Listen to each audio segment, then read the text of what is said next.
이번에는 자, 우리 자, 22.1 수익 인식의 5단계 모형에 대해서 보도록 하겠습니다. 자, 수익을 인식하는 5단계가 이렇게 있고요. 그래서 여기 이 요건들을 이제 모두 충족할 때 기업이 수익으로 인식할 수가 있겠습니다.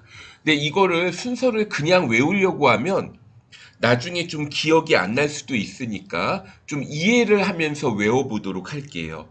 자, 먼저 이제 고객과의 이제 계약 식별을 하고요. 수행 의무라는 게 나오는데 수행 의무는 판매하는 기업 입장에서 해야 되는 의무를 말합니다. 그런데 여기서 수행 의무가 한 가지만 있으면 모르겠는데 두 개 이상 있다. 그러면 이걸 수행 의무별로 가격을 나눠야 되겠죠.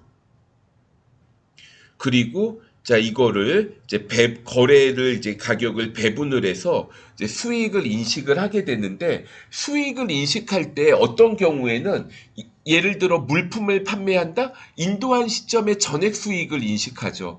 그런데 그게 아니라 자 기간별로 자 배분을 해야 되는 경우가 있어요. 자, 만약에 용역을 제공을 한다고 하면은, 자, 이거 연도가 올해하고 다음 연도가 이렇게 넘어가요. 그러면 좀 이제 이거를 배분을 해서 이제 수익을 인식을 해야 되는 상황이 있겠습니다. 자, 제가 예를 하나만 들어볼게요.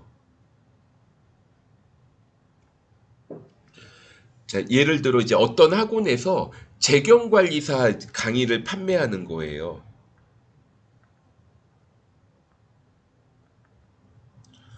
자, 재경관리사 이제 교재와 자, 강의를 이제 이렇게 제공을 하는데, 자, 참고로 강의 기간은 뭐 2000X1년 뭐 12월 1일부터 2000X2년 뭐 다음 달 2월 말까지 3개월 과정이라고 한번 해보겠습니다. 그래서 이거를 이제 30만 원에 이제 제공을 한다고 예를 들어 볼게요. 자, 그러면, 자, 우리가 이제 처음에 이제 해야 될 거, 자, 예를 들어 이제 여러분들이 학원에서 이제 관리 업무, 그러니까 학원생들 이제 수강 신청하면은 뭐 이거 결제 같은 거 할 수 있게 해주고, 그 다음 이제 학원 사장님한테 오늘 이런 매출이 있었습니다. 이제 보고를 해야 돼요. 자, 그럼 고객과의 계약 식별. 자, 학원의 사장님이 오늘 뭐 했냐? 그럼 이제 오늘 자, 이런 이제 계약을 하나 이제 학생이 하나가 등록을 했습니다. 자, 고객과의 계약 어떤 계약을 하는 거예요?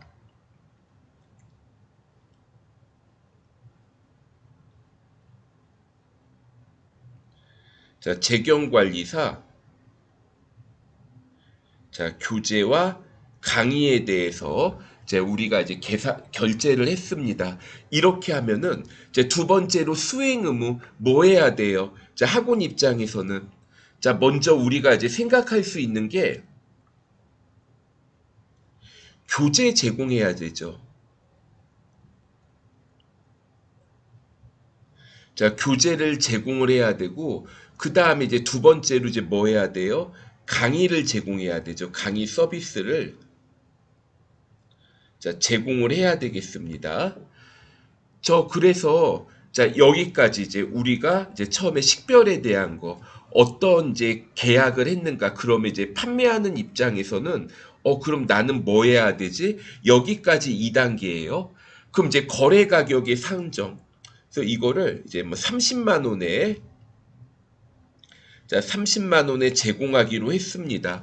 그런데요. 자, 그럼 이제 학원에서 교재하고 이제 강의 서비스에 대해서 각각의 원가와 수익을 계산을 해야 돼요. 그러니까 만약에 학원에서 이럴 수도 있죠. 저 책을 잊어버렸는데 책 하나 살게요. 그러면 또 교재만 판매할 수도 있는 거잖아요. 거래 가격을 배분을 해야 됩니다. 자, 4단계. 자, 거래 가격을 배분을 하는데, 자, 예를 들어 교재 가격이 3만 원이라고 해볼게요. 자, 그러면, 이거,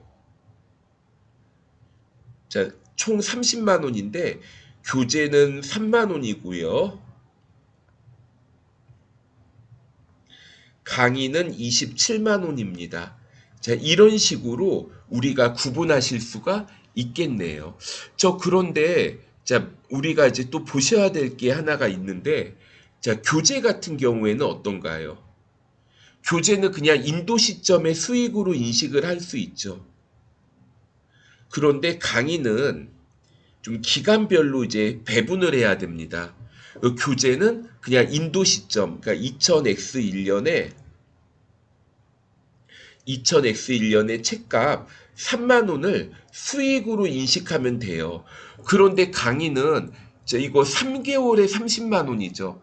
그러면 2000X1년도에는 10만 원, 자, 이거 3분의 1, 9만 원. 그리고 2000X2년에 나머지 2개월급은 18만 원. 이렇게 구분을 해야 됩니다. 2000X1년에 9만 원, 3개월에 27만 원이니까 2000X2년도에 자, 18만 원. 자, 이런 식으로 이제 수익을 인식을 하는데, 자, 이게 5단계 모형에 해당되겠습니다. 자, 그럼 문제 한번 풀어볼게요. 자, 빈칸에 들어갈 거. 자, 먼저 1단계하고 2단계는 계약과 관련된 건데, 계약을 식별한 다음에 우리가 뭐 해야 돼요? 수행 의무. 그리고 거래 가격 배분하기 전에 전체 거래 금액이 얼마인지를 봐야 되죠. 자, 예를 들어 뭐 전체 금액이 얼마인지 알아야지 이걸 수행 의무별로 배분할 수가 있겠죠. 거래 가격 산정. 통제 이전은 이런 건 없었잖아요. 우리 5단계에서. 그럼 1번이 답이 되겠습니다. 자, 여기까지 보셨고, 다음에는, 자, 우리가 이제 거래 단계가 있는데, 자, 22.1은 이제 어떻게 구성되어 있는가? 그럼 1단계하고 2단계를 묶어서 22.2에서 설명드린 거고요. 3, 4, 5단계를 묶어서 22.3에서 설명을 하도록 하겠습니다.